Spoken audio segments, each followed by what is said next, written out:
Assalamualaikum warahmatullahi wabarakatuh.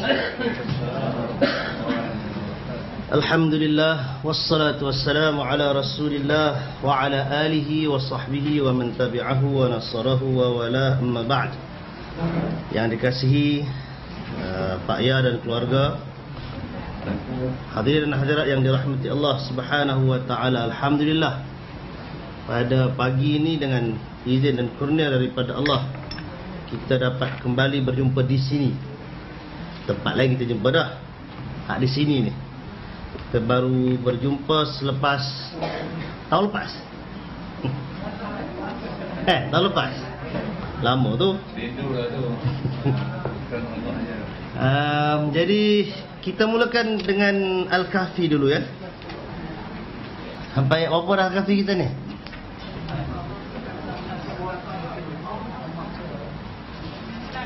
Sebelas.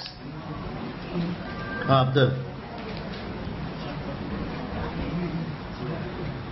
A'udzu billahi minasyaitonir rajim.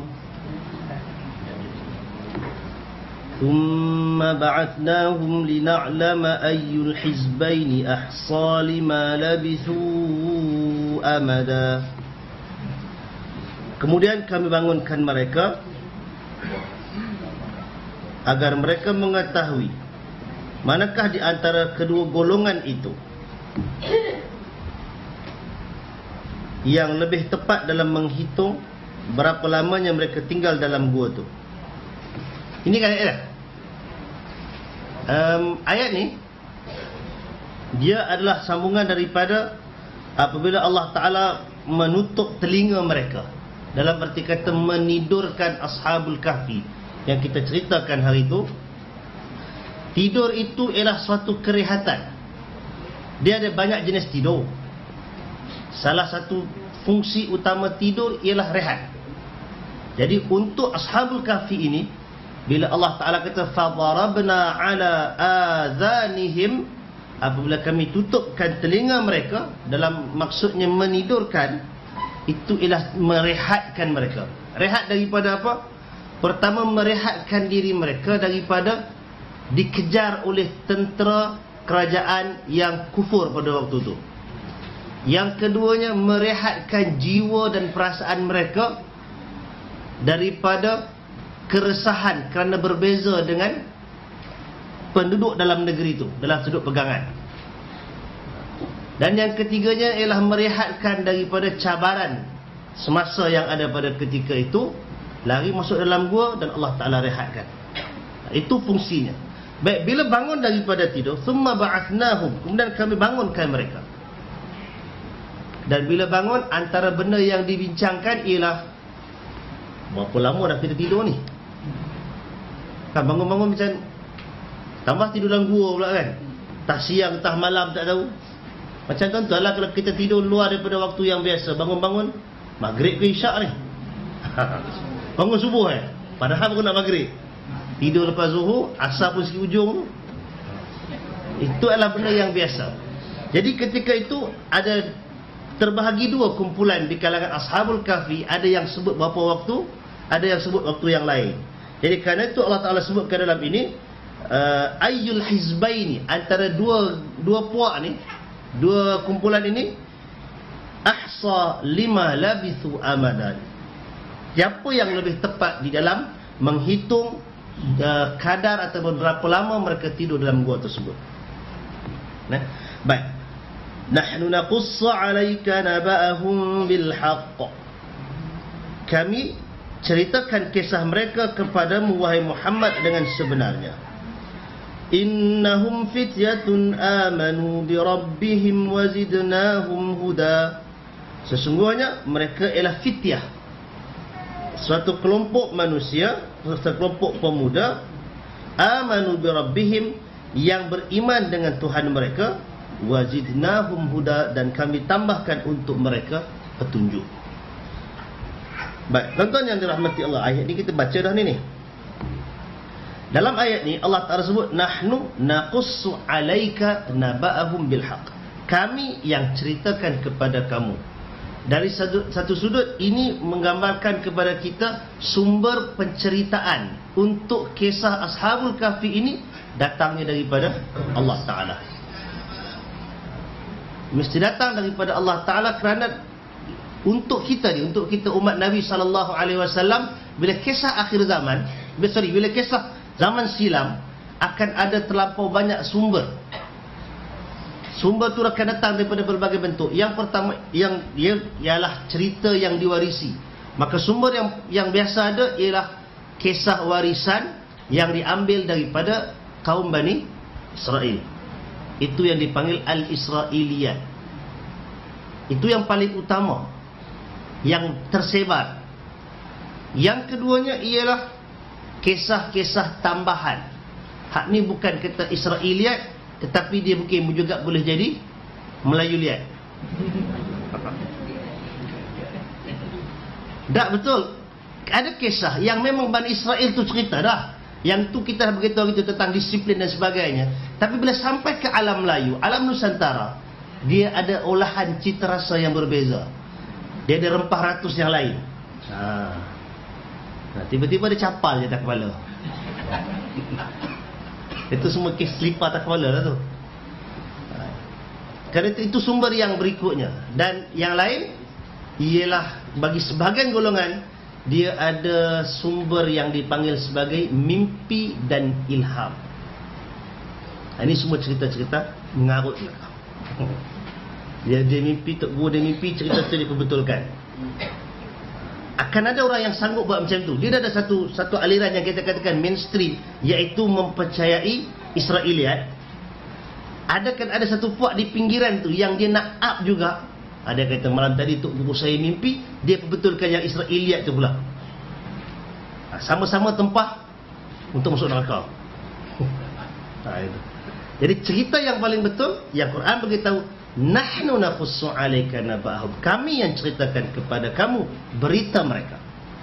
Maka dengan itu kita kena faham kisah Ashabul Kahfi yang kita nak baca, yang kita nak pegang ini ialah kisah daripada Allah Ta'ala. Dan pasal apa Allah Ta'ala cerita yang ni? Allah Ta'ala nak bagikan kita disiplin. Dia banyak pengajaran. Salah satunya dalam bab ini ialah disiplin penceritaan. Dan kisah yang datang daripada Allah Ta'ala, Allah Ta'ala sebutkan di sini bil haqq, dengan benar.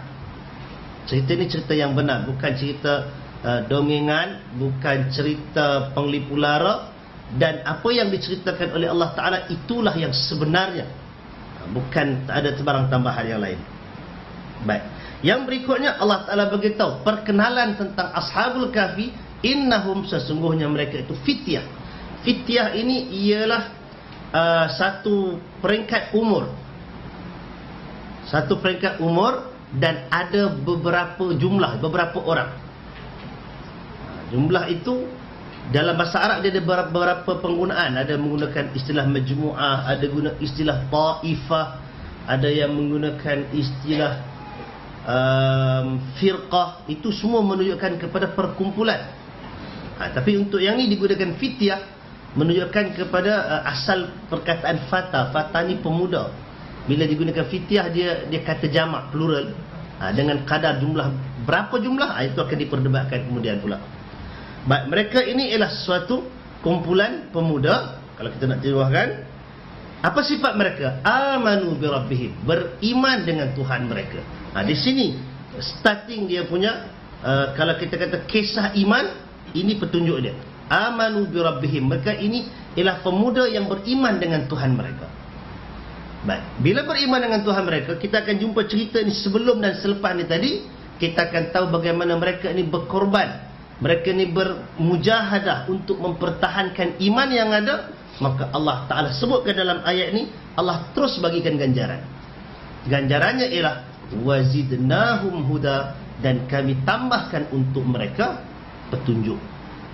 Maka di sini para ulama tafsir antara lain menyentuh tentang orang yang beriman, dia mesti terus beriman. Pasal itu dalam ayat Quran, ya ayyuhalladzina amanu aminu, wahai orang yang beriman, berimanlah kamu. Bila beriman, maksudnya kena berusaha mengekalkan iman. Baik, bila berusaha mengekalkan iman, ganjaran yang diberikan oleh Allah Ta'ala ialah petunjuk. tambahan kepada petunjuk, lebih senang memahami agama, lebih terdorong untuk melakukan kebaikan, dan lebih mudah memahami agama. Itu yang Nabi doakan, Allahumma faqih fiddin. Doa kepada siapa? Kepada Ibn Abbas. Kita juga jumpa dalam Al-Quran, Allah Ta'ala ajarkan doa, wa qur rabbi zidni ilma. Itu semua menunjukkan bahawasanya orang beriman itu dia tidak statik, dia dinamik, dia sentiasa berkembang, dia sentiasa ada penambahbaikan dan pengkayaan. Dan ini adalah antara contoh ayat yang Allah Ta'ala tunjukkan sifat orang beriman itu dia kena terus bertambah kebaikannya. Baik, ayat yang seterusnya, وَرَبَطْنَا عَلَى قُلُوبِهِمْ إِذْ قَامُوا فَقَالُوا رَبُّنَا رَبُّ السَّمَاوَاتِ وَالْأَرْضِ لَن نَّدْعُوَ مِن دُونِهِ إِلَٰهًا لَقَدْ قُلْنَا إِذًا شَطَطًا. Dan kami telah meneguhkan hati mereka dikala mereka berdiri. Maksudnya berdiri di hadapan raja yang zalim lagi menyombongkan diri. Lalu mereka berkata, Tuhan kami adalah Tuhan langit dan bumi. Kami sekali-kali tidak menyeru Tuhan selain daripadanya. Sesungguhnya kami kalau berbuat demikian telah mengucapkan perkataan yang amat jauh dari kebenaran. Baik.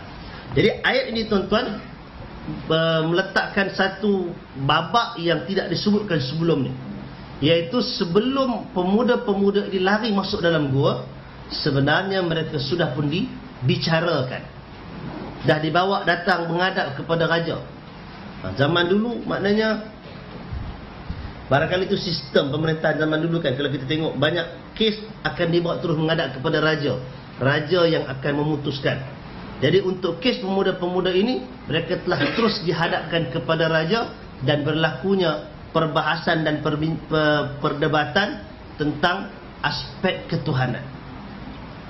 Jadi ketika itu Allah Ta'ala ceritakan, warabatna ala qulubihim, dan kami ikat, kami teguhkan hati-hati mereka, kami teguhkan perasaan mereka, keazaman dan keyakinan. Maknanya bila berdiri depan raja yang sombong, yang angkuh, yang bongkak, yang mungkin mainan di bibirnya ialah ancaman dan ugutan, hukuman demi hukuman. Kan kalau kita tengok sejarah raja-raja, apa salah bukan dia akan bagi hukuman, dia akan jatuh hukum kan? Akan adalah puak-puak pengampu kiri kanan ni yang akan jet kan benda tu. Jadi untuk berdepan dengan satu raja, seorang raja yang zalim, maka dia memerlukan kepada keteguhan jiwa, memerlukan kepada kepetahan perkataan. Dan dalam bab ini tuan-tuan, Nabi Musa alaihi salam, kalau kita selalu baca cerita itu kan, bila Allah Ta'ala perintahkan untuk menghadap Fir'aun, dengan Fir'aun punya perangai tipikal raja zaman dulu lah, sama sekali kita tak sebut. Tipikal raja zaman dulu. Ada barisan zaman sekarang? Tak tahu. Kurang sikit. Pasal zaman dulu dia sangat berkuasa kan, supreme power berada di tangan raja zaman dulu. Jadi bila Nabi Musa alaihi salam diperintahkan oleh Allah untuk pergi, apa permintaan Nabi Musa? Nabi Musa minta pertama sekali, Rabb syrah li sadri, lapangkan dadaku. Untuk pergi tu memang pergi dalam keadaan yang sangat bersedia.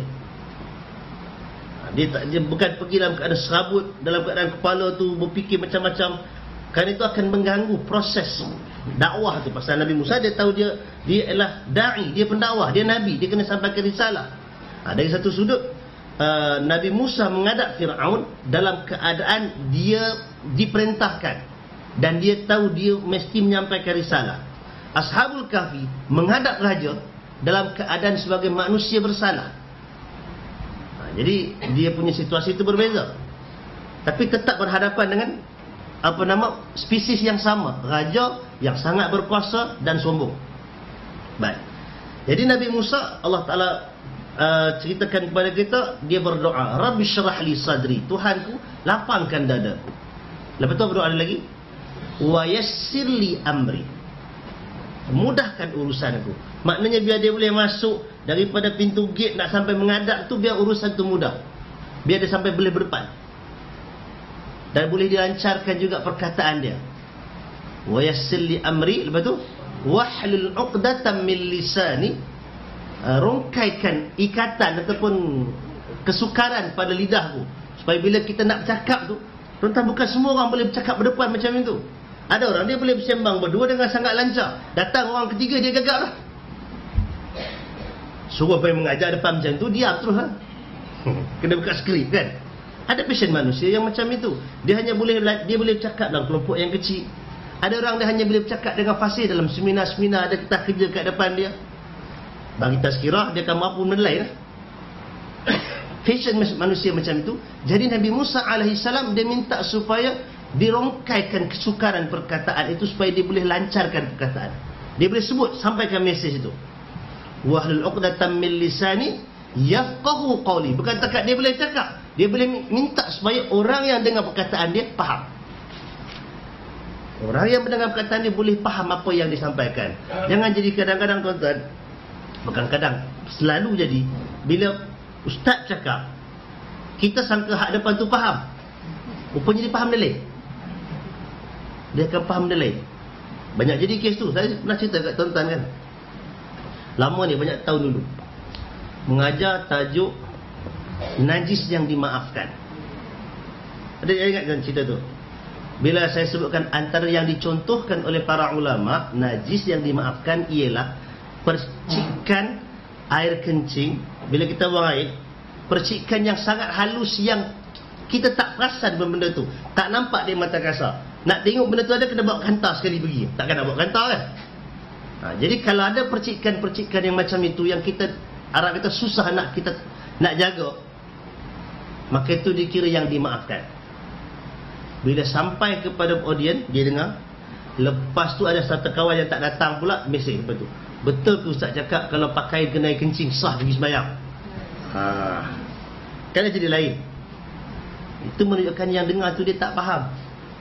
Dia sangka kita kata percikan itu yang sukar, yang tak dapat dilihat, itu dimaafkan. Tapi bila sampai dia deliverkan kepada orang lain, maknanya kalau air kencing kena pada seluar, kena pada pakaian pun, tak basuh pun tak apa. Sikit je dia punya twist benda tu. Barangkali penyakit yang sama ada pada wartawan. Betul tak? Ke wartawan ni sama ada dia, ada wartawan sini, ataupun dia sama ada dia memang ada penyakit tu tak faham, ataupun dia sengaja spin. Dia buat sakit. Dia bawa penyakit tu. Akhirnya keluar tajuk berita lain.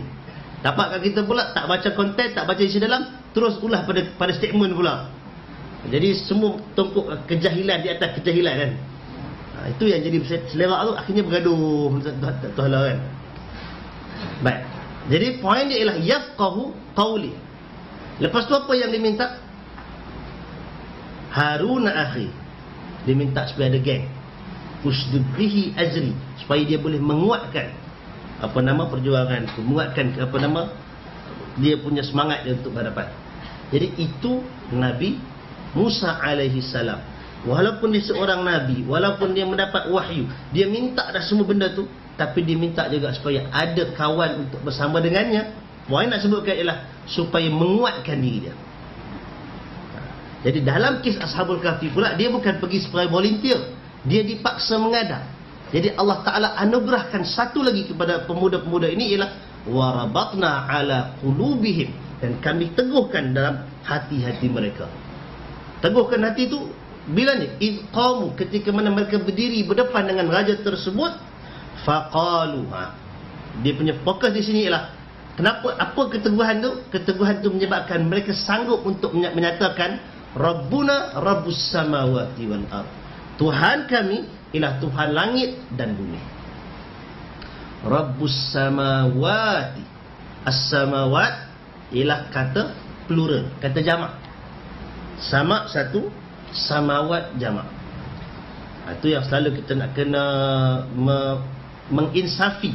Allah Ta'ala bukan takat Tuhan yang memiliki bumi kita, bukan sekadar nampak matahari dan bulan yang kita nampak depan mata. Seluruh petala langit yang ada, yang kita tak nampak, itu pun adalah milik Allah Subhanahu wa ta'ala, dan disebut al-ard, terus kecilkan fokus kepada kehidupan kita ini, pemiliknya ialah Allah Subhanahu wa ta'ala. Rabbus samawati wal ard. Kata Syekh As-Sa'di, Ashabul Kahfi ini menggunakan kita katakan apa, aspek rububiyah Allah Ta'ala. Terus bagi tahu kepada raja tersebut adanya satu kuasa yang mentadbir alam ini. Yang mana kalau kita baca sejarah manusia daripada golongan falsafah, ilmu kalam dan sebagainya, dalam apa juga kepercayaan, last sekali dia akan berjumpa titik persamaannya ialah apa yang diistilahkan oleh Ibn Sina sebagai, ataupun golongan sebelum dia sebagai wajibul wujud. Benda yang ataupun satu kuasa yang tak boleh tidak, dia memang ada. Pusinglah kok mana teori dan ideanya, last sekali akan ada yang dipanggil wajibul wujud. Yang wajib ada. Takkan ada, tidak akan ada kewujudan melainkan dengan adanya benda ni. Dan itu adalah the supreme power. Itulah Tuhan yang Maha Asa yang mengatur cara alam. Seluruh kepercayaan manusia yang mempercayai Tuhan di ke situ. Itu asal manusia. Barulah lepas tu datang golongan yang dipanggil sebagai golongan naturalist, golongan falsafah yang serpihan-serpihan yang akhirnya tidak mempercayai kepada Tuhan. Semuanya berlaku secara accidentally kan. Tapi kalau kepercayaan yang lain, semua tak kira apa saja nama yang diberikan, ujung tu akan ada wajibul wujud. Tuhan yang wajib ada. Jadi Ashabul Kahfi menggunakan idea tu, tarik perhatian raja. Tuhan kami ni Tuhan yang cipta langit dan bumi ni. Idea yang sama juga kalau tuan-tuan baca dalam surah Yasin. Kita jumpa ayat wa ma liyala a'budul ladzi fatarani. Sebab kenapa aku tak boleh nak beribadat kepada Tuhan yang menciptakan aku? Wa ilaihi turja'un. Dan kepadanya, bukan kata aku, kamu juga akan dikembalikan. Jadi ini adalah antara cara ataupun topik dakwah nak tarik perhatian dan pemikiran audiens, target dia, iaitu untuk sama-sama berfikir. Jadi Ashabul Kahfi dia letakkan Rabbuna Rabbus samawati wal ard. Tuhan kami ialah Tuhan pemilik langit dan bumi. Supaya raja tu sedar yang dia sembah bukanlah Tuhan pemilik langit dan bumi. Itu ialah sembahan-sembahan yang direka, yang dibuat-buat. Bahkan kalau dia arahkan orang menyembah dia sekalipun, dia juga sedar dia bukan Tuhan. Dia tidak punya kuasa menurunkan hujan, menghentikan angin, apalagi menahan kepanasan, menghalang ribut. Tak ada. Raja tak ada kuasa yang tu. Habis hebat dah yang dipaparkan dalam Quran, cerita Namrud, cerita Fir'aun kan. Tetap juga kemudiannya Quran ceritakan Fir'aun mati di dasar laut. Sebagai pengajaran Allah kekalkan jasad dia hingga ke hari ini. Baik. Jadi Ashabul Kahfi bila dia kata Tuhan kami ialah Tuhan langit dan bumi, lan nad'uwa min dunihi ilaha. Lan ini an-nafyu lil abad. Sama sekali, bila pun, sampai bila pun, kami sama sekali tidak akan menyeru, tidak akan menyeru, tidak akan berdoa, tidak akan menganggap, tidak akan apa? Mengambil selain daripada dia, lain daripada Tuhan langit dan bumi ini, ilaha, sebagai sembahan. Maknanya dialihkan daripada aspek rububiyah kepada aspek yang teras, iaitu uluhiyah. Tarik perhatian pendengar, tarik perhatian orang yang didakwah tentang satu isu, dan daripada situ menyatakan kewajarannya. Dah kerana Allah Ta'ala inilah yang takbir alam, langit dan bumi, takkan kita nak pergi sembah benda lain. Maka kita sama sekali takkan sembah selain daripada dia. Hanya dia, hanya Allah Subhanahu wa Ta'ala. Itulah slogan orang-orang beriman. Mulakan dengan La ilaha illallah. tidak ada sembahan, tidak ada Tuhan yang layak dan berhak untuk diabdikan diri melainkan Allah. Kalau tanya pasal apa begitu, antara modalnya ialah Rabbus samawati wal ard. Pasal Allah ialah Tuhan langit dan bumi. Allah ialah Rabbul alamin, Tuhan seluruh alam. Jadi kalau tuan-tuan dari aspek dakwah, ini merupakan antara yang dipaparkan kepada pendakwah, bagaimana untuk menarik perhatian dalam bab akidah ini. Ceritakan tentang alam, ceritakan tentang sesuatu yang boleh dipikirkan. Lepas tu dah dapatkan satu persetujuan tentang benda itu, maka baru tarik perhatian kepada untuk mengabdikan diri kepada Allah Subhanahu wa taala. Dalam Nabi Muhammad sallallahu alaihi wasallam pun di peringkat awal dakwahnya di Mekah, Allah Taala turunkan ayat-ayat yang pendek, semuanya menceritakan topik utamanya ialah tentang akidah, dan cara pembentangan akidah itu pula ialah dalam bentuk supaya berfikir. Afala yanzuruna ilal ibili kaifa khuliqat wa ilas samai kaifa rufi'at wa ilal ardi wa ilal jibali kaifa nusibat, kan? Wa ilal ardi kaifa sutihat. Semua cerita benda tu. Baru nak beritahu inilah Tuhan yang berhak untuk disembah. Macam surah Yasin tadi disebutkan tentang Allazi fatarani, yang ciptakan aku. Bila ciptakan aku, dia terus bawa dalam surah Yasin tu, dia bawa kepada topik lain, iaitu lepas percaya kepada Allah sebagai Tuhan, mengabdikan diri kepada Allah, dia bawa kepada aspek yang berikutnya, beriman kepada hari kebangkitan. Wa ilaihi turja'un. Itu surah Yasin. Kalau dalam surah Al-Kahfi ini, dia bawa terus kepada tauhid uluhiyah, lan nad'uwa min dunihi ilaha. Itu ketegasan yang dia dapat. Itu ketegasan yang digambar, yang ditunjukkan kepada raja tersebut. Dan seterusnya,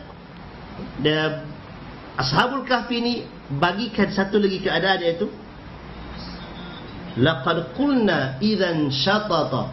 Kalau kami ikut apa yang kamu perintahkan, kalau kami ikut apa yang diamalkan oleh seluruh yang ada ini, laqad qulna.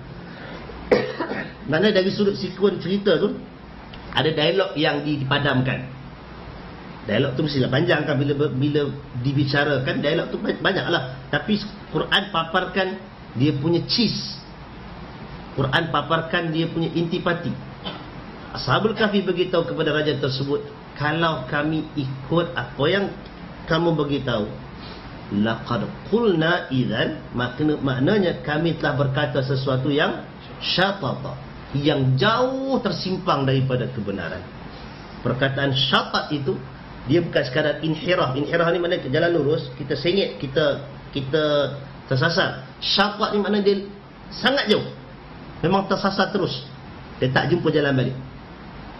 Jadi ini dia tuan-tuan yang dirahmati Allah Subhanahu wa taala.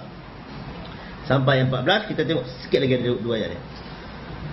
Haula'i qaumun ittakhadhu min dunihi alihah laula ya'tuna 'alaihim bisultanin bayyin faman adlamu mimman iftara 'ala Allahi kadhiba. Kaum kami ini, haula'i qaumuna, mereka itulah kaum kami yang telah menjadikan selain dia, ini selain Allah, sebagai Tuhan untuk disembah. Maknanya bukan satu, banyak Tuhan dia pun disembah mereka. Mengapa mereka tidak mengemukakan alasan yang terang tentang kepercayaan mereka? Siapakah yang lebih zalim daripada orang-orang yang mengada-adakan kebohongan terhadap Allah? Ini soalan ni tuan-tuan, memang soalan yang sangatlah kita katakan, dia sangat valid untuk sepanjang zaman. Bagi setiap orang yang mendakwa macam-macam tentang agama, modal Qurannya satu perintah, qul hatu burhanakum in kuntum sadiqin. Katakanlah wahai Muhammad, datangkan, bawa datang burhanakum, bukti dan hujah kamu sekiranya kamu orang yang benar. Dan bila kita minta bukti kebenaran, tuan-tuan takkan pernah jumpa golongan yang sesat ini mampu memberikan hujah yang konkret dan kukuh. Takkan pernah ada. Dia akan merewah, dia akan pusing sana, dia akan pusing sini. Last kali dia kata, inilah yang kami perolehi dan dapati daripada amalan tuk nenek moyang kami. Inilah benda yang kita dah buat. Benda ni dah lama dah orang buat, tak nak siapa tegur pun, nampak baru main 2-3 hari ni je. Ini puak-puak yang balik daripada sana tu lah. Nak suruh berhujah dengan dalil, kita akan jarang-jarang jumpa. Akan ada lah yang bentang dalil juga. Ada Sahridun ni adalah golongan cerdik sikit. Dia belajar di Lubnan ke mana ke, dia bentangkan benda-benda itu pun sebenarnya kita akan jumpa pemaksaan kefahaman terhadap teks. Contohnya sedang kan tuan-tuan, bila sahabat cerita tentang hadis sahabat Nabi bergembira dengan perkataan Nabi sampai melompat terangkat kaki, dia pula kata yang tu menari. Ja'far kan bila Ja'far seronok, ada kata itu menari lah tu. Ya, dia kalau kita katakan menari sekalipun, bukan kerana dia ambil zikir untuk dia menari. Itu refleks, reaksi. Dapat kat bawah ni, dia jadi pattern pula tarian tu. Memang tak ada kena mengenal langsung. Tak ada satu hujah akademik yang boleh kita terima untuk yang tu, melainkan pemaksaan cara faham. Macam tu lah bendanya. Tapi yang herannya, tetap juga akan ada manusia yang sangka baiklah. Itu hebat dia. Baik. Laula ya'tuna alaihim bisultanin bayyin. Mengapa mereka tidak kemukakan alasan yang jelas? Kenapa nak kena sembah Tuhan-Tuhan yang ada ni? Kenapa nak ada sembah batu? Ni semalam yang dapat gambar video cium tapak kaki tu. Cuba tanya, apa alasan cium tapak kaki tu? Oh, tu tapak kaki yang mulia lah, apalah semua. Dapat cium pun dapat terubat rindu. Bohong mas, tak ada rindu apa. Orang yang rindukan Nabi, dia bukan jenis berkhayal macam tu. Itu namanya angau. Dia tak ada hasil yang tu. Kalau betul manusia yang rindukan Nabi, dia kena baca apa yang Nabi tunjuk kat dia. Dia kena sentiasa mengintai-intai apa sebenarnya yang Nabi tinggalkan kepada kita. Datanglah kuliah hadis, dengar. Dan bukan sekadar dengar, baca bagi habis umur macam tu, tak faham-faham pun. Yang penting kena maraton bagi khatam. Fahamnya tidak, sesat lagi ada. Ahli gereja. Bukan ahli gereja, itu hari dia pemilihan lapang. Dan begitunya ialah, kalau sungguh kita rindukan Nabi, tuan-tuan tengok, siapakah manusia yang paling rapah, yang paling tak ada lain lah, tak ada selain lah, Abu Bakar. Tengoklah sirah Abu Bakar tu, apa yang Abu Bakar buat. Takkan orang kata oleh kerana dia sibuk menguruskan negara, maka dia tak buatlah benda-benda yang macam tu. Abu Bakar tu tak buat benda pelik-pelik macam tu. Kalau nak kira dihimpun, dia buat benda tu. Dia tak buat. Padahal itulah manusia yang paling rapat dengan Nabi, yang paling Nabi sayang, dan orang yang paling sayangkan Nabi. Tak ada usaha pergi kutip tapak kaki. Tahti tak tapak kaki tu. Mesir Kalau Mesir tak heran lah. Ada, tuan-tuan tengok video klip tu, duduk dalam kaca, buka. Itu kalau yang pergi Turki, Top Kapısarı tu, dia punya museum Islam tu kan. Kalau pergi melawat tu lagi macam benda pelik yang ada. Kadang-kadang Quran kecil apa semua tu kan. Yang tu tak apalah. Yang mengunjung ni nak ambil berkat pergi cium tu, cermin tu. Kalau ada 6 bucu cermin 6 bucu tu yang dicium. Cermin tu pun 3 tahun lepas jadi orang pasang. Tak ada berkat apa pun. Itu mentaliti paganism. Mentaliti wasaniyah. Jadi orang yang suka syirik-syirik ni, dia suka benda-benda macam tu. Jiwa dia tak pernah tauhid kan.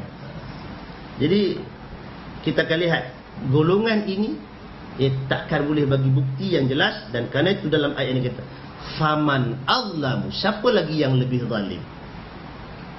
mimman iftara 'ala Allahi kadhiba, daripada golongan yang jual nama Allah, yang berbohong atas nama agama. Itu yang paling zalim sekali. Kalau orang tanya jual apa yang paling laku, jual kismis, jual kitab, jual apa semua kan, mana yang dibaluti dengan nama agama, itu yang paling laku. Sedang kita jual agama lah, memang laku lah. Jadi siapa-siapa nak cepat untung, jual agama. Kerja tak payah banyak, tapi dapat hasil yang banyak. Jual agama. Jual agama ni macam-macam. Last sekali ada kit combat dia kan, ada kit pula.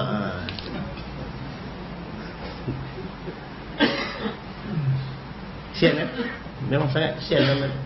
Dan itu Quran gambarkan sebagai orang yang paling zalim. Ada beberapa kategori manusia yang Quran sebutkan sebagai siapakah yang paling zalim. Satu pihak ni bagi dia punya sifat tu. Man mana'a masajidallahi ayyuzkara fihi ismu wa sa'a fi kharabiha. Golongan yang paling zalim ialah yang menghalang orang daripada menyebut nama Allah Ta'ala dalam masjid dan berusaha untuk meruntuhkannya. Itu satu puak. Ini geng jahat. Katakanlah sekular ke, komunis ke, apa saja yang halang manusia daripada beribadat. Satu lagi juga dengan word yang sama, siapakah yang lebih zalim? Allah Ta'ala gambarkan tentang manusia yang atas nama agama, bertopengkan agama. Kalau yang ni halang, yang halang ni kita nampak jahat dia ni, kita nak buat ibadat tak boleh. Satu puak. Yang ni atas nama agama, yang menggalakkan ibadat dan sebagainya, tapi dia tipu, iftara 'ala Allah. Dia jual nama Allah Ta'ala tapi untuk kepentingan dia. Dan yang lagi malang ialah yang jual nama Allah, dia tak dapat apa-apa pun, tapi sekadar mewarisi kejahilan. Jual lah nama tu, ajarkanlah yang tu, ajarkan yang ni, semua sandarkan kepada agama. Pasal tu kalau kita tengok kawan-kawan kita kan, kalau kata saya jual barang ni, orang katanya apa? Ada baca 30 juzuk tak? Terus yang tu. Pasal kita tahu dah, trademark nak jual laku ni, letak 30 juzuk, laku. Itu bendanya. Jadi ini ialah benda yang zalim. Zalimnya pasal apa? Pasal dia berbohong atas nama agama. Berbohong atas nama Allah Ta'ala satu dosa besar, berbohong atas nama Nabi juga satu dosa besar. Jadi cuba tuan-tuan bayangkan, kalau Nabi sebut man kadzaba alayya muta'ammidan falyatabawwa maq'adahu minan nar. Siapa yang berdusta atas namaku dengan sengaja, maka siaplah tempat duduknya dalam neraka. Jual nama Nabi, janjinya neraka. Kalau ada orang jual nama Allah Ta'ala benda tak ada dalam Quran, takkan lebih selamat daripada yang pertama kan? Kalau hak jual nama, berbohong atas nama Nabi pun janjinya neraka, yang jual nama Allah Ta'ala tak neraka juga. Pasal tu kena berhati-hati. Termasuk yang semalam tu, sama ada itu ialah kesalahan wartawan bila disebutkan tentang apa, perubatan menghalau jin menggunakan apa, garam apa, lerita. Betul. Kalau tak sedap sebut tu macam disandarkan kepada Quran kan, dalam teks berita tu. Sama ada wartawan tu memang kita kata spesies tadi tidak memahami apa yang disebutkan, ataupun orang yang menyampaikan itu dia tersalah sangka, ataupun sebenarnya memang dia jahil tentang agama, ataupun satu lagi dia memang jahat, dia jual agama. Pasal tak ada cerita garam halau jin dalam Quran. Ladi hitam apa kata ladi hitam? Tak ada dalam Quran cerita tu. Jadi jangan sampai kita keluarkan kenyataan, sandarkan ini adalah Quran, sedangkan benda itu tak ada. Dia akan menyebabkan orang salah sangka. Bukan kata salah guna garam ni, gula hitam. Kalau ada satu kawan tu dia buat pembacaan dia kata boleh katakan setakat ni yang dia baca seluruh dunia ni, kalau cerita bab lawan jin ni, salah satu alat yang digunakan memang garam. Gamaknya jin tak makan garam kot. Jadi itu bukan datang daripada Quran, juga bukan datang daripada hadis. Ia datang daripada experience. Salah ke experience? Experience tak salah. Yang salah kalau kita letakkan sumbernya ialah experience, kita tukar sumbernya nak bagi nampak nak bagi nampak supaya laku, nak bagi hebat, sandarannya kita letakkan sumbernya ialah Quran. Salahnya di situ. Kalau praktis nak pakai garam ke, nak pakai lada hitam ke, nak pakai bawang putih ke. Kalau Melayu dia ada satu elemen lagi kan, setengah-setengah spesies tu dia kena bawa paku. Mana tahu tukar jadi perempuan cantik ke kan. Jadi dari sudut penggunaan alat benda-benda yang macam ini, sebenarnya selama mana tidak ada unsur syirik dan sebagainya, ia termasuk yang diharuskan. Masalah harga itu cerita lain lah. Yang kita nak tegur ialah salah, sama ada salah wartawan ataupun salah orang yang bercakap tu bila dia sandarkan kepada sumber yang tak betul, bukan sumber dia, Quran ataupun hadis Nabi. Nah, clear benda tu kan? Baik. Akhir sekali dalam ayat 16, وَإِذِ اعْتَزَلْتُمُوهُمْ وَمَا يَعْبُدُونَ إِلَّا اللَّهَ فَأْوُوا إِلَى الْكَهْفِ يَنشُرْ لَكُمْ رَبُّكُمْ مِنْ رَحْمَتِهِ وَيُهَيِّئْ لَكُمْ مِنْ أَمْرِكُمْ مِرْفَقًا. Dan apabila kamu meninggalkan mereka dan apa yang mereka sembah selain Allah, maka carilah tempat berlindung ke dalam gua itu, nescaya Tuhanmu akan melimpahkan sebahagian rahmatnya kepada kamu dan menyediakan sesuatu yang berguna bagi kamu dalam urusan kamu. Jadi yang ini ni, bila dah selesai dialog itu, sebenarnya mereka sudah pun dijatuhkan hukuman, sudah ada ancaman. Bila sudah ada ancaman, itu yang menyebabkan mereka keluar. Lepas tu keluar daripada istana itu, sebahagian menceritakan ada diberi tempoh untuk mereka ni beralih kembali semula kepada ajaran yang asal. Maka dalam tempoh itulah mereka pakat-pakat. Dan bila Quran kata fa'u ilal kahfi, hendaklah kamu berlindung dalam gua, itu ialah perkataan sesama mereka yang datangnya adalah daripada ilham dari Allah Subhanahu wa taala. Allah ilhamkan kepada sebahagian mereka, bila berbincang kita nak ke mana ni? Ada ancaman, ada mara bahaya, sama ada kita akan mati dibunuh ataupun kita terpaksa ikut balik ajaran datuk nenek dan moyang kita, ataupun kita nak selamatkan diri. Maka di situlah timbul idea kita lari masuk gua. Lari masuk gua, dan itulah ilham yang diberikan oleh Allah Subhanahu wa ta'ala kepada Ashabul Kahfi. Wallahu ta'ala a'lam. Habis kita tentang Quran.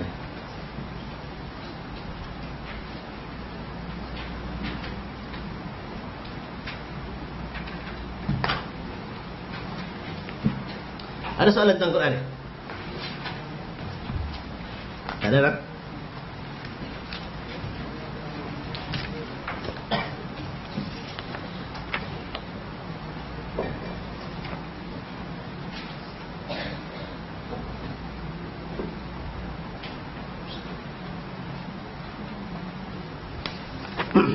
Baik, kita tengok kitab kita tunduk dekat tuan-tuan. Kita dah sampai hadis yang ke-27. Hadis-hadis ini ialah daripada kitab Al-Muharrar fil Hadis, kitab yang dihimpunkan oleh Al-Imam Ibn Abdul Hadi Al-Hambali rahimahullah. Baik, tengok hadis yang ke-27, muka surat yang pertama depan tu. Qala al-musannif rahimahullah, wa an Abdullah bin Zaid ibn Asim radhiyallahu anhu qala anna Rasulullah sallallahu alaihi wasallam qala inna Ibrahim harrama Makkah wa da'a li ahliha wa inni harramtul Madinata kama harrama Ibrahim Makkah wa inni da'autu fi sa'iha wa muddiha bimithlai ma da'a bihi Ibrahim li ahli Makkah. Muttafaqun alaih wal lafdhu li Muslim. Terjemahannya, dan daripada Abdullah bin Zaid bin Asim radhiyallahu anhu, dia berkata bahwasanya Rasulullah sallallahu alaihi wasallam bersabda, sesungguhnya Ibrahim telah mengharamkan Makkah dan berdoa untuk penduduknya. Dan sesungguhnya aku telah mengharamkan Madinah seperti mana Ibrahim mengharamkan Makkah. Dan sesungguhnya aku telah berdoa berhubung gantang dan cupaknya sama. Bukan sama ni, 2 kali ganda.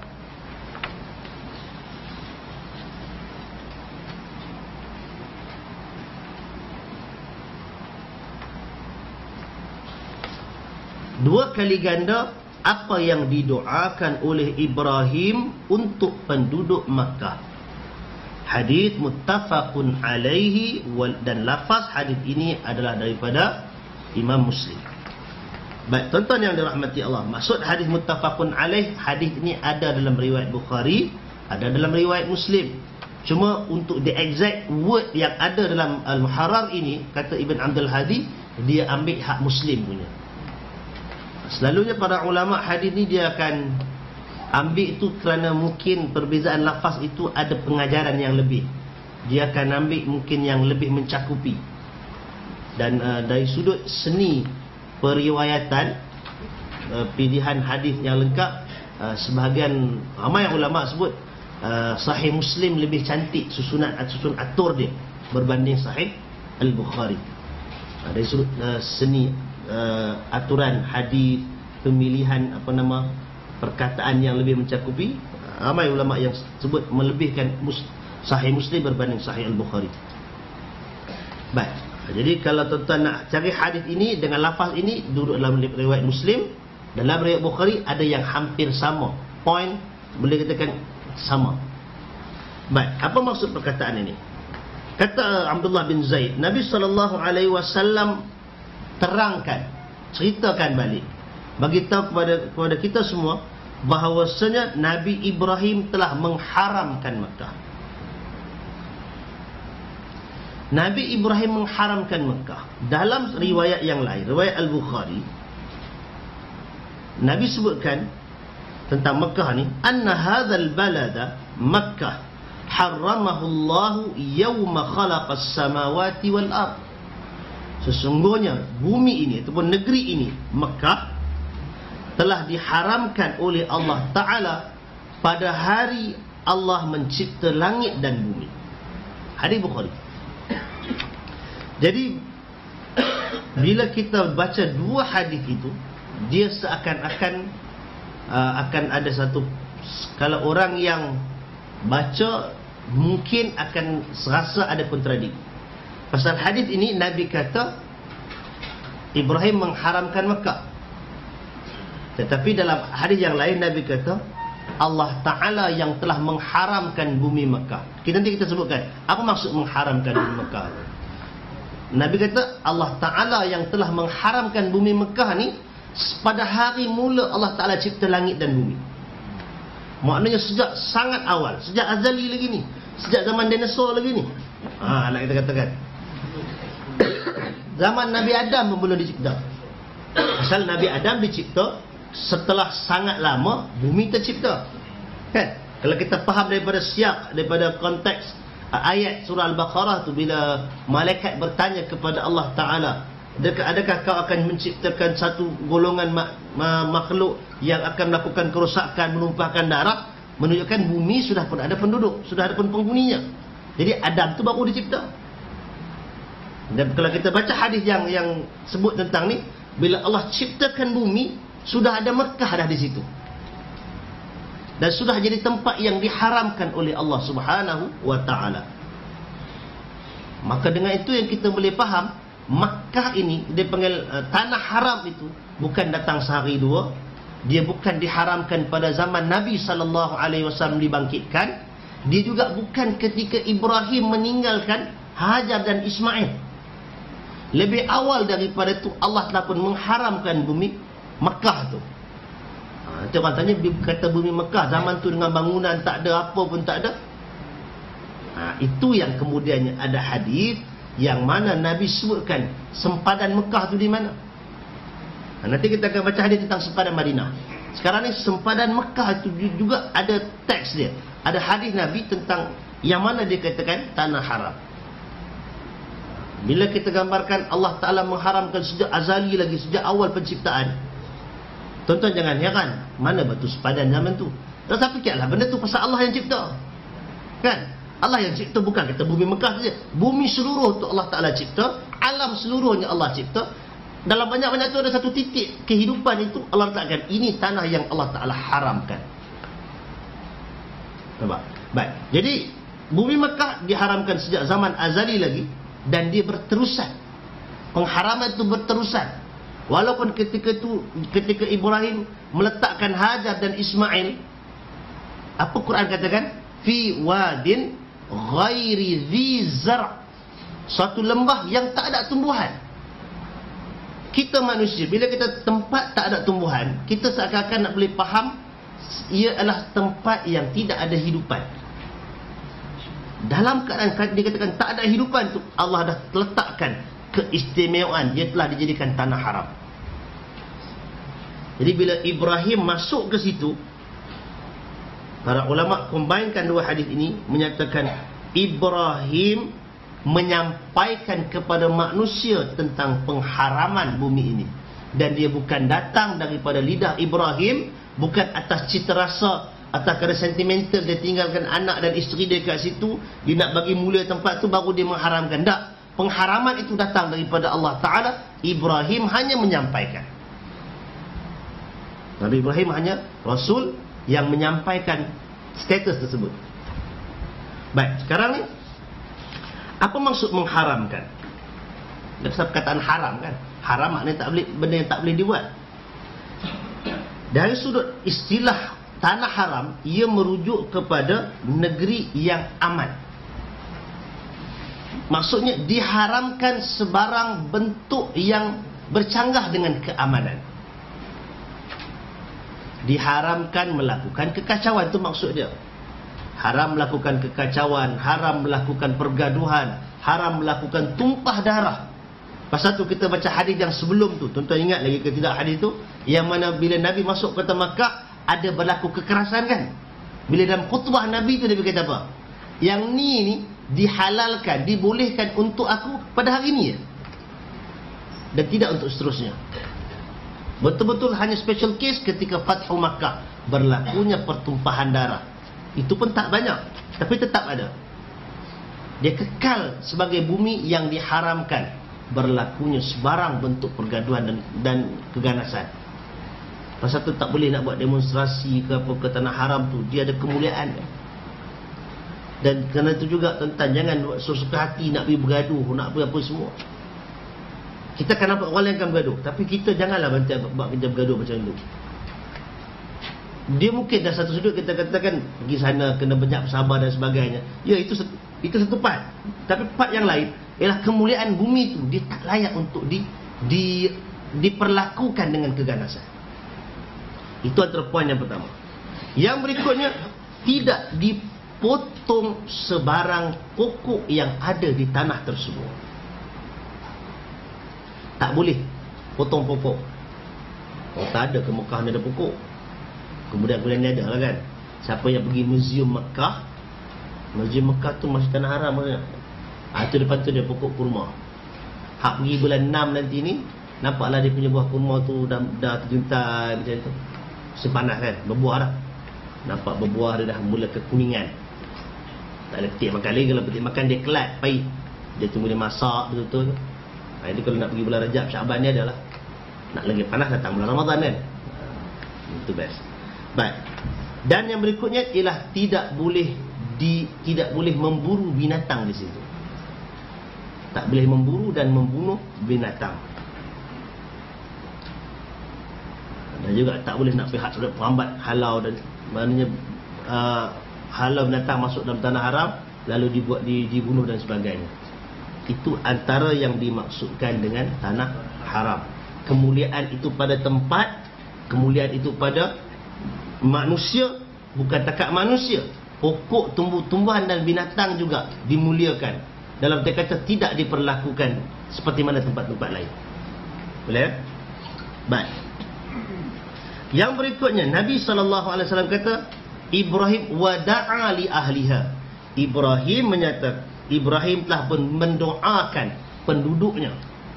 Masa Nabi Ibrahim letak, tuan-tuan kena buka, siapa Quran ada kan, tuan-tuan buka surah Al-Baqarah tu, tengok ayat 126 dan seterusnya. Itu cerita Nabi Ibrahim tinggalkan Hajar dan Ismail dekat tanah yang gersang itu. Apa kata Ibrahim dalam ayat itu?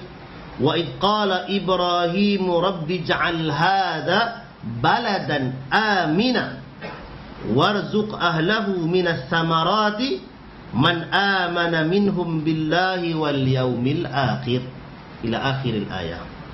Ketika mana Ibrahim berkata, Tuhanku, jadikanlah bumi ini, jadikanlah negeri ini sebuah negeri yang aman, dan rezekikanlah kepada penduduknya daripada buah-buahan, yaitu untuk sesiapa yang beriman di kalangan mereka kepada Allah dan hari akhirat.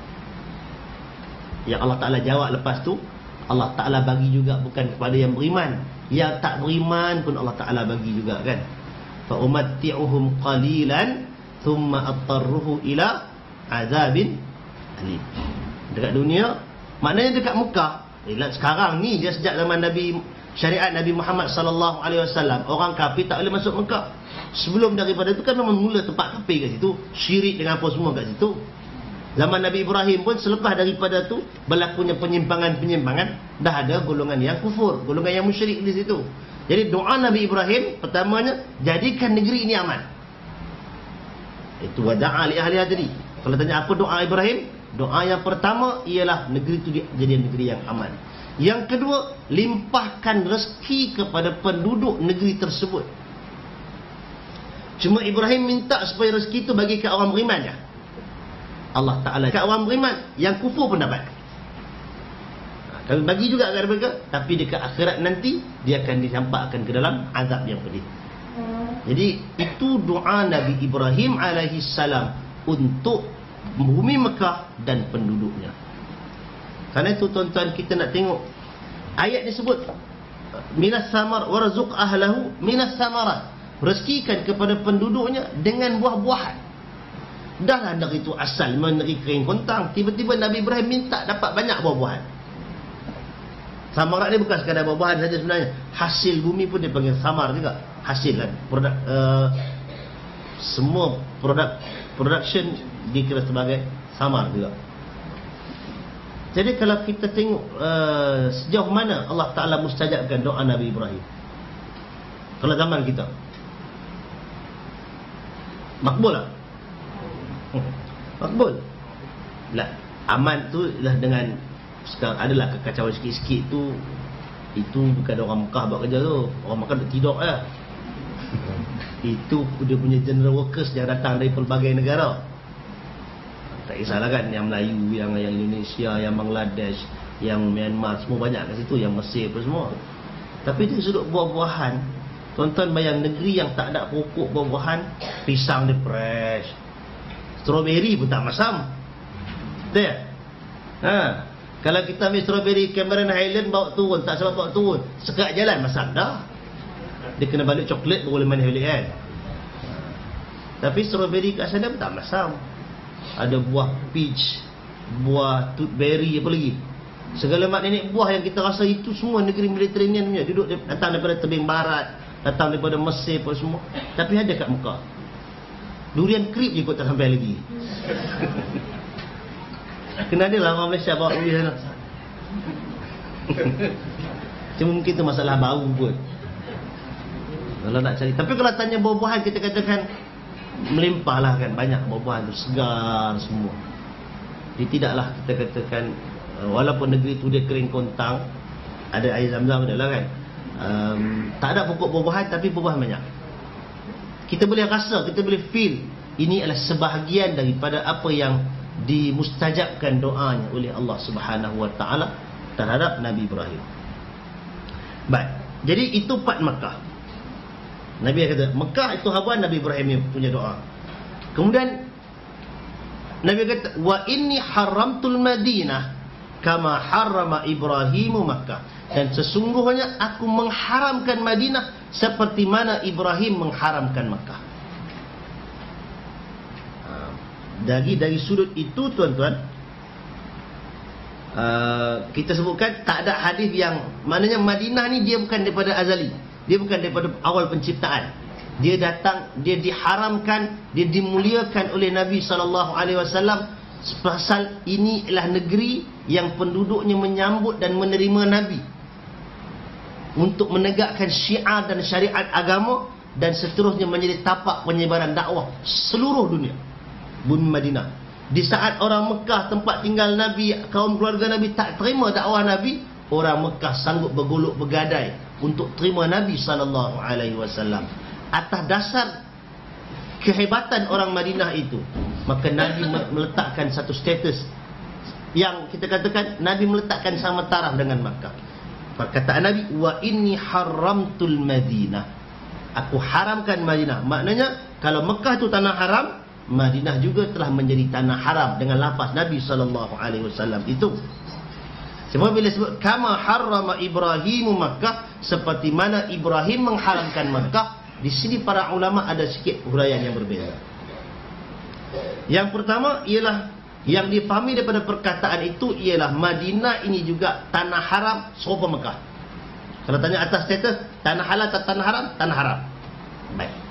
Yang berikutnya ialah adakah status tanah haram Mekah dan tanah haram Madinah ni sama, setara, equal, sama? Kita kata dari sudut sejarah taklah, pasal Mekah awal lagi sejak daripada penciptaan bumi. Madinah zaman Nabi.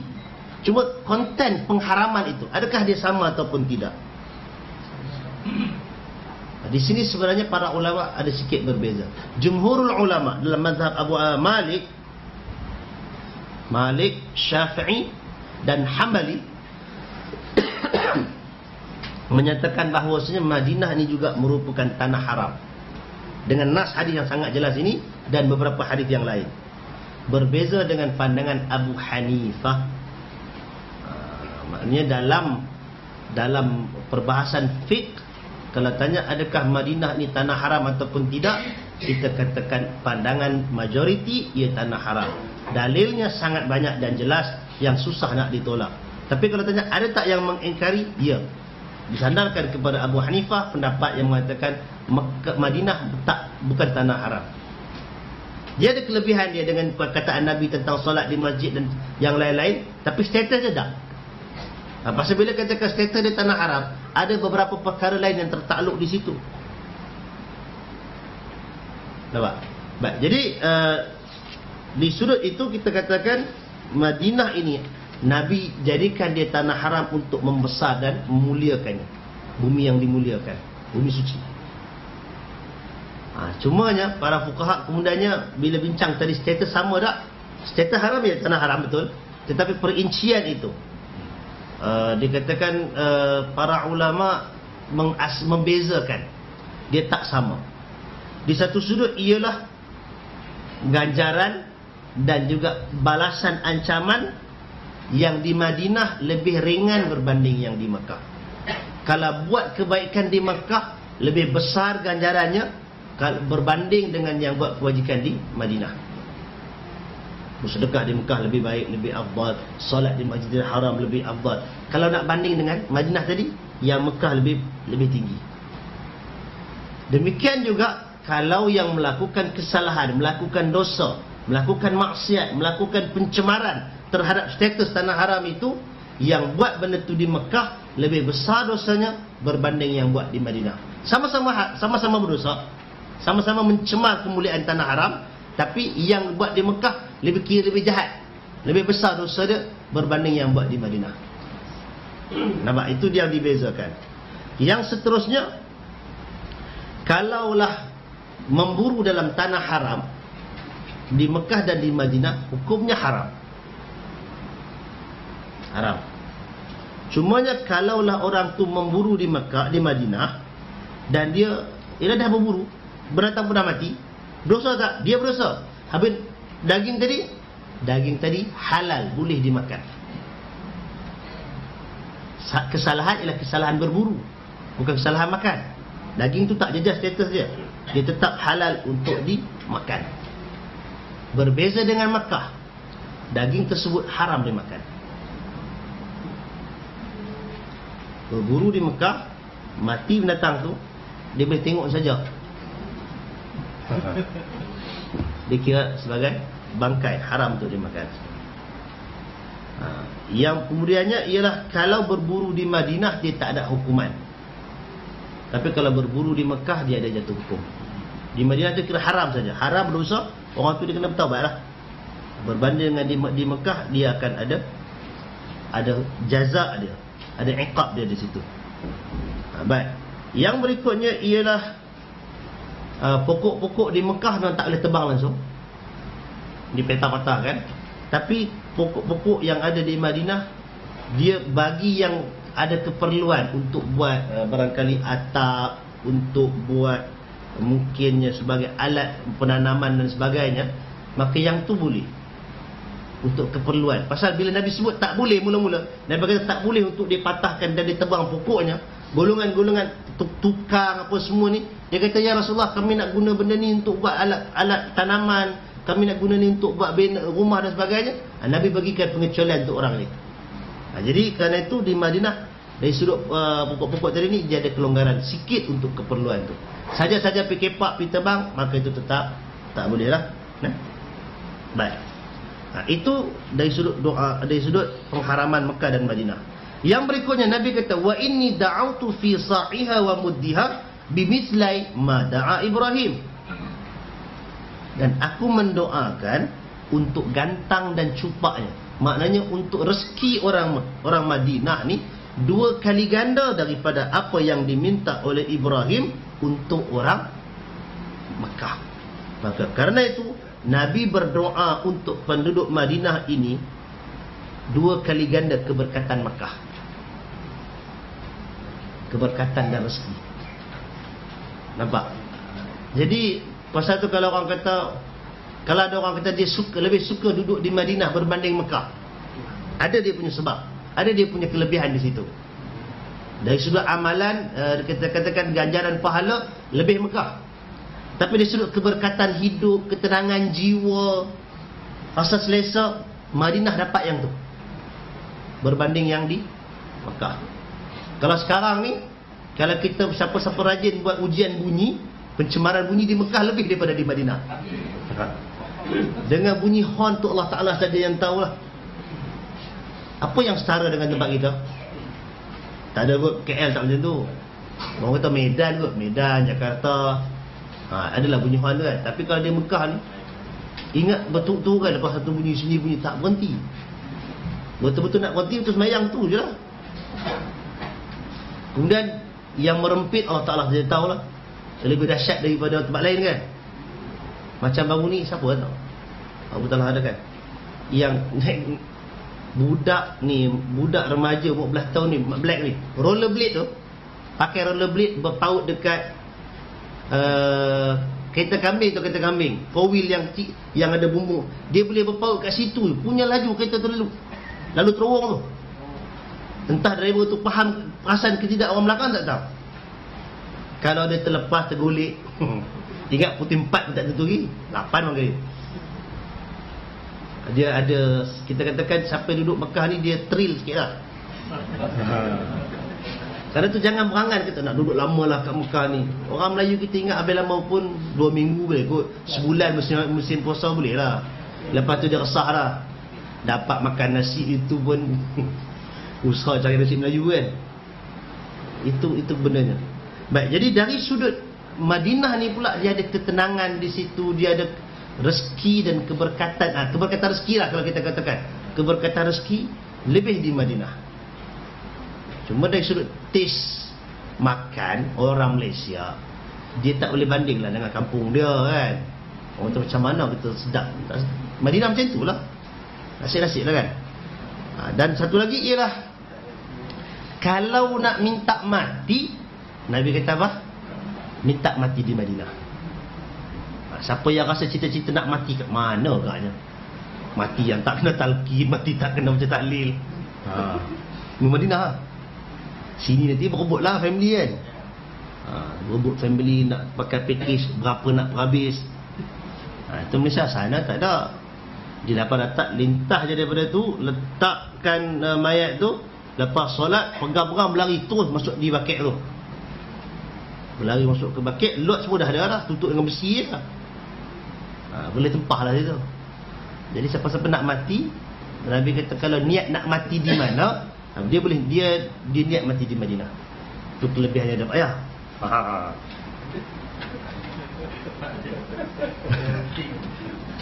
Tapi kalau tuan-tuan rasa niat nak mati kat Madinah, tapi duit sekupang pun tak himpun nak pergi sana, register tabung haji pun tidak, lambat lah. Kita kena tunggu duit tergempak lah kan. Baik. Yang seterusnya yang kita boleh dapat daripada hadis ini ialah Nabi Ibrahim alaihissalam ada kesan yang sangat banyak terhadap bumi Makkah. Pasal dikatakan sebagai, kita boleh katakan sebagai pengasas. Dengan dia meninggalkan Hajar dan Ismail di situ, maka dia dikira sebagai pengasas kepada bandar dan kota Makkah. Yang berikutnya, Nabi Ibrahim telah pun mendoakan keluasan rezeki untuk Makkah dan menjadikan Mekah ini sebagai tempat tumpuan dari seluruh dunia. Nabi Ibrahim doa yang tu supaya Mekah ini menjadi tempat yang aman dan jadi tempat tumpuan. Dia letakkan anak dan isteri dia dalam keadaan kosong, siapa pun tak ada, dia doa untuk tempat dia jadi tempat tumpuan. Dan Allah Ta'ala makbulkan doa Nabi Ibrahim sampai ke hari ini. Bumi yang tak pernah padam elektrik. Betul ya? Ingat ekor dia, kalau kita katakan kadar pollution dia tu boleh tahan kan? Bandar kapitalis utama dunia Mekah. Hotel mana ada hotel murah? Hotel cap ayam pun 2-300. Nak kata apa kan? Kalau nak murah duk hotel beribu bintang lah, dataran tu. Atau hotel beribu bintang, gantungkan beg kat tepi pagar tu, kat situ. Toilet ada tepi, senang, banyak ada toilet. Yang tu boleh. Dan saja nak sebut, siapa yang pergi persendirian ke apa ke, ramai yang suka thrill. Pasal visa tu terhad, dia visa umrah tu, visa haji, dia ada muasasah yang bertanggungjawab. Pasal tu dia tak boleh ambil hotel bangla tepi-tepi baba corner tu. Sebenarnya salah dari sudut undang-undang. Kalau tak kena tak apa, kalau kena muasasah tu kena ban, syarikat yang kat sini pun kena, habis semua kena. Denda dia, ingat, kalau hotel salah, tak, hotel yang tak ada kebenaran tu, ingat boleh kena sampai 50,000 ke 500,000 ke denda kerajaan bagi. Dan pegawai Kementerian Haji ni sentiasa berkeliaran dekat airport, dekat tepi-tepi hotel. Bila ada bah lalu dia akan sampai. Kalau kena ada hari dia akan sampai tengok. Kalau tak ada wakil muasasah tunggu, muasasah tu nanti kena. Dia ketat benda-benda yang macam tu. Jadi kalau ada siapa-siapa yang berani, satu, dia berani lah untuk diri dia, tapi dia kena tahu dia mendedahkan pihak-pihak lain kepada bahaya. Orang yang bagi visa dan sebagainya. Jadi pandai-pandai lah kan. Bukan mesti nak pergi sana kena pakai travel agent, dah. Boleh pergi sendiri, arrangekan tiket sendiri, arrangekan. Tapi visa kena ambil. Cuma di sana tu, itu antara risiko. Jadi doa banyak-banyak lah kan. Boleh siapa yang nak pergi, nak cut, dia nak cutkan dia punya budget kan. Duduk tengok hotel tu 2-3 hari ni murah, masuk hotel tu. Kemudian tengok hotel tu murah hari tu, pindah pula pergi hotel tu, berangkut pula beg. Kalau ada orang suka macam tu, boleh buat. Memang boleh. Jadi yang mana belanja RM9,000 boleh cut jadi RM6,000, RM7,000. Tapi kena rajin berangkut beg lah. Nilai angkut beg, nilai pindah tu RM2,000, RM3,000 lah. Yang tu dia sebenarnya. Backpacker lah. Ya, ini backpacker tapi dia ada hotel dekat. Yang tu dari sudut visa dia selamat lah, pasal dia hotel-hotel yang dekat Falstaff ni semua ada kebenaran. Tapi kalau yang ambil hotel belah belakang-belakang, entah mana ceruk masuk, ada bilik zaman siapa yang pergi haji tahun 80-an 70-an kan. Yang tu bahaya sebenarnya. Dia ada salah undang-undang. Pasal kerajaan sana dia ketat kan. Dia bertanggungjawab tentang tetamu yang datang. Jangan ada kezaliman, jangan ada sampai tak makan, tak ada tempat tinggal sebagainya. Itu antara kerenah yang ada lah. Baik, tapi yang pentingnya kita nak kata ialah Nabi Ibrahim berdoa sebagai Mekah ni menjadi masabatan linnas, sebagai tempat tumpuan manusia, tempat orang datang. Kemudian Ibrahim mengiklankan pengharaman dan kemuliaan tanah haram ini, tanah Mekah, dengan arahan daripada Allah Ta'ala. Kemudiannya Nabi Ibrahim dan anaknya membina Kaabah dan meletakkan asasnya. Itu yang ada, yang dipanggil sebagai Maqam Ibrahim. Baik, habis kita tentang hadis yang ke-27. Kita tengok hadis yang berikutnya, hadis 28. Qala al-musannif rahimahullah, wa an Ali radhiyallahu anhu qala al-Madinatu haramun ma baina airin. Ada yang baris dengan airin, ada yang baris dengan airin. Boleh, wallahu alam, antara dua tu sebagai letak air. Ila Thawr. Daripada Ali radhiyallahu anhu, dia berkata Madinah itu adalah haram, maksud tanah haram, ma baina airin, antara bukit air ke bukit Thawr. Ini sempadan Madinah. Sempadan ni pula bukan maksud sempadan lengkap ni. Ini sebenarnya hadis ni sekadar menceritakan sempadan selatan dan sempadan utara.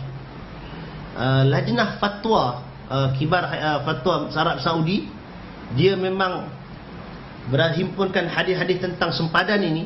Semua hadis berkaitan dengan perkara ni. Pasal dia bukan satu hadis je, ada banyak hadis. Kemudian dia ambil geng-geng surveyor ni kan, surveyor kan, yang suka tanah apa semua tu kan, ambil ni untuk letakkan batu sempadan. Jadi batu sempadan itu sebenarnya ada, dia letakkan antara bukit dengan bukit, antara kampung dengan kampung. Mana yang selari itu ialah sempadan tanah haram Madinah. Sampailah kalau kata di salah satu yang diletakkan ialah Universiti Islam Madinah, itu berada di tanah haram.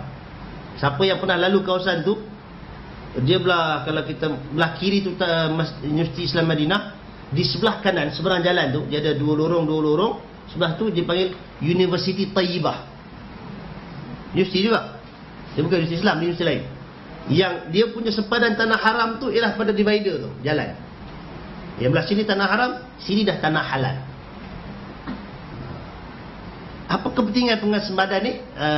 Sebahagian daripada kebun kurma juga ada yang di tanah haram dan ada yang di tanah halal.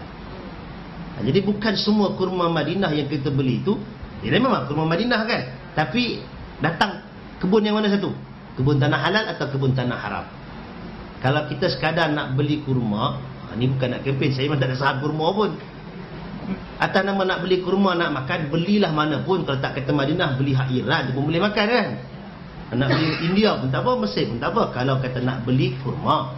Tapi kalau tuan-tuan nak rasakan fadilat kurma Madinah yang Nabi sebut dalam hadis yang banyak tentang fadilat tu, maka kebanyakannya akan pilih yang datang daripada kebun, daripada tanah yang haram. Itu seni yang kita tak tahu. Pergi kedai takkan ada bertanya, ini kebun tanah halal ke tanah haram? Confirm kita tak ada nak tahu, dia pun dia tak tahu. Itu je beza dia. Selalunya kita kena tanya student di sana, dia akan adalah dia punya side income, jual kurma dan sebagainya. Dia beritahu lah kurma yang dia jual ni ialah kurma, kalau kita let's say lah, contohnya ajwa umpamanya kan, orang Melayu panggil kurma Nabi. Kurma ajwa, ya beza dia yang ni dengan yang tu, selain daripada grade. Maka kurma ajwa daripada grade yang paling rendah sampai grade yang paling tinggi, daripada berapa? 20 rial sekilo sampai ke 150 sekilo.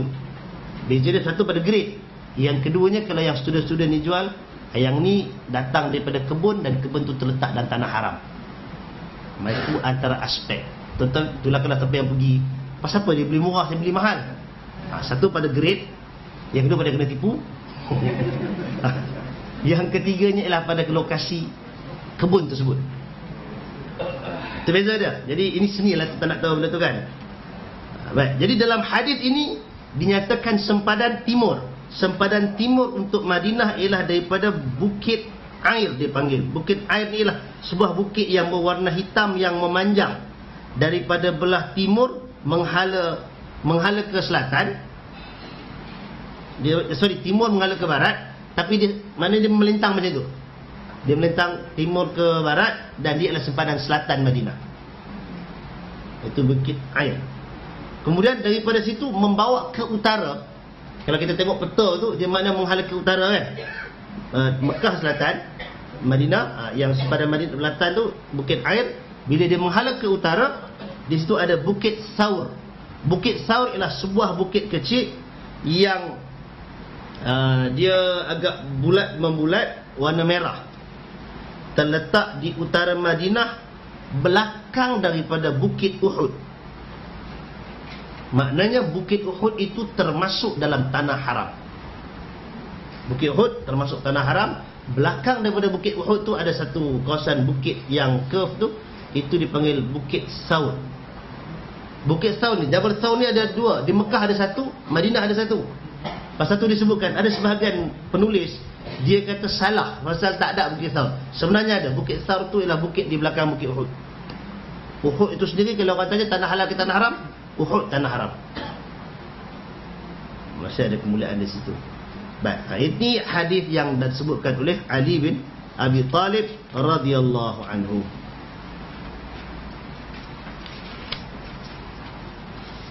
Baik, hadis yang seterusnya. Boleh ke jadi seterusnya? Boleh? Kelaparan. Wa an Amir ibn Sa'd anna Sa'dan jaa rakiban ila qasrihi bil Aqiq fawajada 'abdan yaqta'u shajaran aw yukhbituhu fasalabahu falamma raja'a jaa ahlul 'abdi fakallamuhu ay yurda 'alayhim ghulamahum aw 'alayhim ma ukhidha min ghulamihim faqala ma'adallah an arudda shay'an naffalanihi Rasulullah sallallahu alaihi wasallam wa aba ay yarudda alaihim. Rawahu Muslim. Wa rawa Abu Dawud hadits Sa'd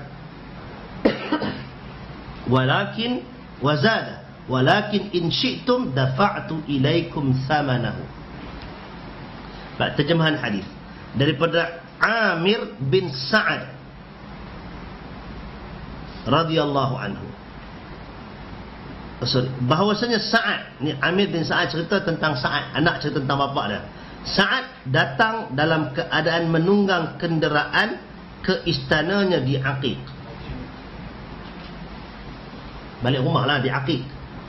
Lalu dia mendapati seorang hamba sedang memotong pokok atau menggugurkan daun-daunnya.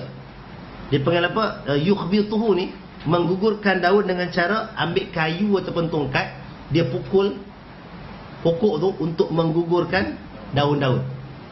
Kan macam contoh kadang tu ada buah pokok mangga kan, ambil kayu daripada kita nak, kalau rambutan kita ada sabit tu kan. Yang ni itu tak panggil yukhbit. Perkataan khabata ni dia ambil dipukul, ketuk bagi luruh. Jadi yang dalam bab ni dia nak jatuhkan dia punya daun-daun tu. Lalu Sa'ad merampas barangannya. Apa yang diambil oleh hamba tadi, Sa'ad sita. Dia rampas barang tersebut. Apabila dia pulang, pada Sa'ad balik ke rumah dia, datanglah keluarga hamba tersebut, lalu meminta dia memulangkan anak mereka atau apa yang dirampas daripada anak mereka.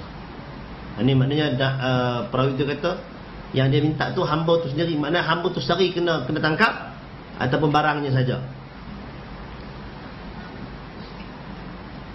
Dia kena ini dia, yang ni Sa'ad berkata, betul-betul keadaan dia.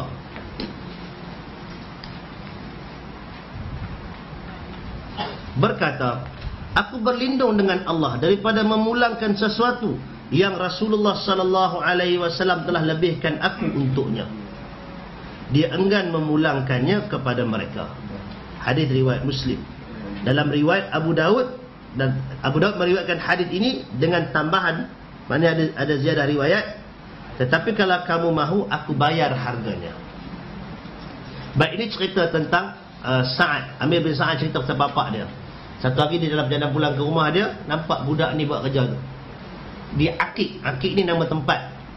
Aqiq ni juga tu yang kita katakan, Aqiq ialah salah satu jihah, satu arah sempadan kota Madinah. Jadi kita kata air, kemudian ada Thaur, kemudian dia ada Aqiq dan ada satu lagi tempat di situ. Ada hadis lagi tentang perkataan, ada hadis tu satu kumpulan kabilah ni datang jumpa Nabi sallallahu alaihi wasallam, tanya tentang status tanah depa tu, tanah haram ke tanah halal. Mula-mula Nabi kata tanah halal. Bila dia orang berkali pergi, Nabi berhenti, Nabi beralih, Nabi berhenti. Nabi patah balik, Nabi kata kamu duduk kat tanah haram. Jadi itu nak ceritakan tentang sepadan. Kampung kabilah tersebut duduk kat tanah haram. Jadi serupa dengan Sa'ad, dia cerita dia nak balik ke Akik. Akik ni dalam tanah haram. Ada satu orang hamba yang buat kesalahan. Kesalahannya apa? Potong pokok dan gugurkan daun-daunnya. Itu kesalahan. Pasal ini kemuliaan tanah haram tadi. Tidak boleh dipotong pokoknya tanpa sebarang keperluan. Maknanya seakan-akan dia ni buat kerja saja-sajalah ni. Bukan untuk sebagai alat penanaman, bukan untuk pembinaan dan sebagainya, dia saja buat kerja tu. Jadi itu merupakan kesalahan.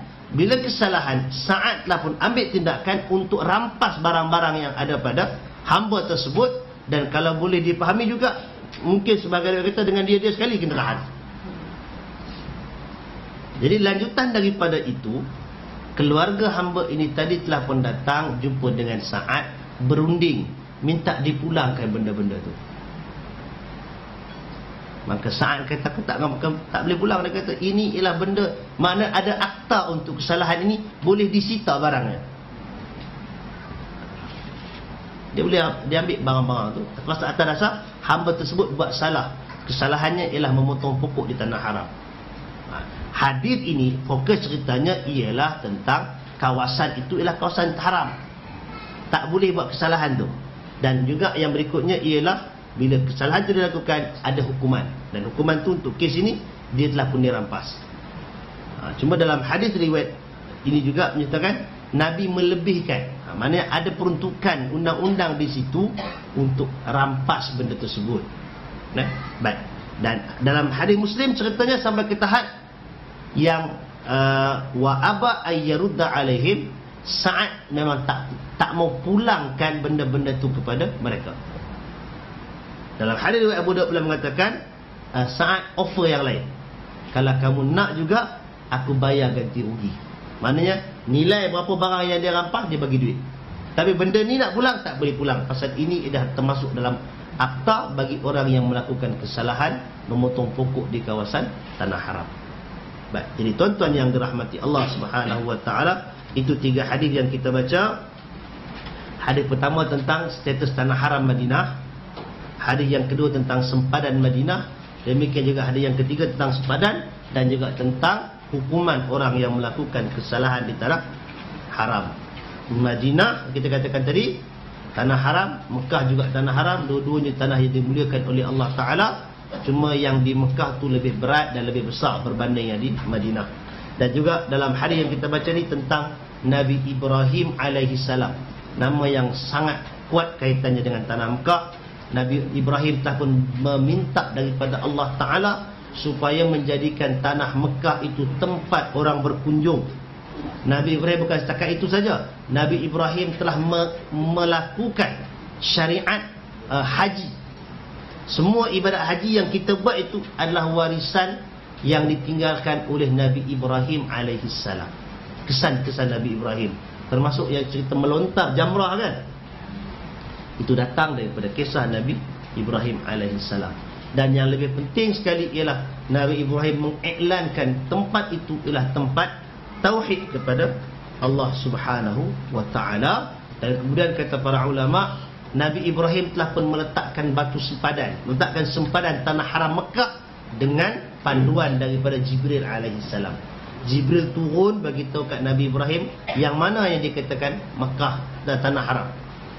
Tak sebutlah hari ini pasal hadis yang kita baca cerita Madinah. Tapi untuk Mekah, Nabi Ibrahim yang menyatakan di mana tanah haram tersebut. Jadi tuan-tuan yang dirahmati Allah, yang ni kita boleh dapat kalau tuan-tuan buka jurnal ke, baca fatwa-fatwa yang dikeluarkan, dia akan bagi tahu tentang sempadan. Apa beza tanah haram dan tanah halal ini tadi? Antara yang disebutkan ialah semua ganjaran tentang tanah haram. Tak kira sama ada kita, kalau orang selalu tanya, kalau solat kan, duduk hotel jauh, nak pergilah ke Masjidil Haram tu, tak sempat lah kata. Turun-turun dah sekali sembahyang hotel tepi, masjid tepi tu kan. Dari sudut ganjaran tanah haram sama. Masjidil Haram ataupun masjid yang kecil-kecil tepi tu, semuanya mendapat pahala ganjaran yang sama. Habis tu apa bezanya? Bezanya ialah pada perjalanan tu lah. Kita berjalan nak pergi ke masjid tu dengan masjid dekatkan langkahan tu. Beza yang lain ialah pada jumlah perhimpunan. yang semayang di Masjidil Haram yang diimamkan depan Kaabah tu kan jumlahnya sampai ratus ribu orang. Jadi itu kelebihan dia. Maka pasal tu juga saya selalu bagi tahu, kalau yang tak larat nak berulang ke masjid dengan sukatan kesihatan dia juga nak kena tahu. Kalau dia larat pergi Masjidil Haram tu, pergilah. Kalau tak larat, semayanglah di masjid kedekatan tu. Kalau bagi lelaki, kalau bagi perempuan tak ada musola, musollik pun boleh lah, musola bilik. Bolehlah solat di situ. Dari sudut orang terdapat kepala, insya-Allah. Itu dibahaskan oleh para ulama. Ganjaran 100,000 tu disebutkan termasuk di situ. Tapi takat itulah ganjaran yang lain, langkahan, dihapuskan dosa, diangkat pahala, diangkat dosa, diangkat darjat, itu cerita lain pula. Itu kita katakan allowance yang lain kan. Itulah bendanya. Jadi wallahu taala a'lam. Habis kita 3 hadis dan beberapa ayat Quran. Silakan kalau ada apa nak bincang. Ya.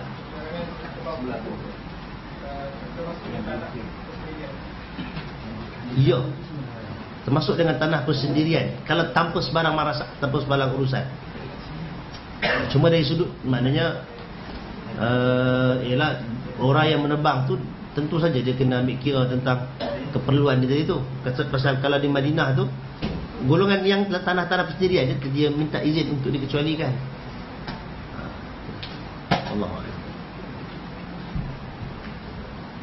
Ada lain? Tak ada nak? Baik, insyaAllah cukup sekadar tu tuan-tuan. Mudah-mudahan kita diberkati dan diredai oleh Allah Ta'ala. Jumpa minggu depan kan? Perkampungan sunnah di Perlis. Kata ada rombongan Cik Kiah daripada KL. Per-15? Oh, 2 je. Jadi insyaAllah lah jumpa di Perlis sana. Doa panjang umur dan rezeki. Jumpa Jumaat bulan. Wallahu ta'ala alam. Assalamualaikum warahmatullahi wabarakatuh.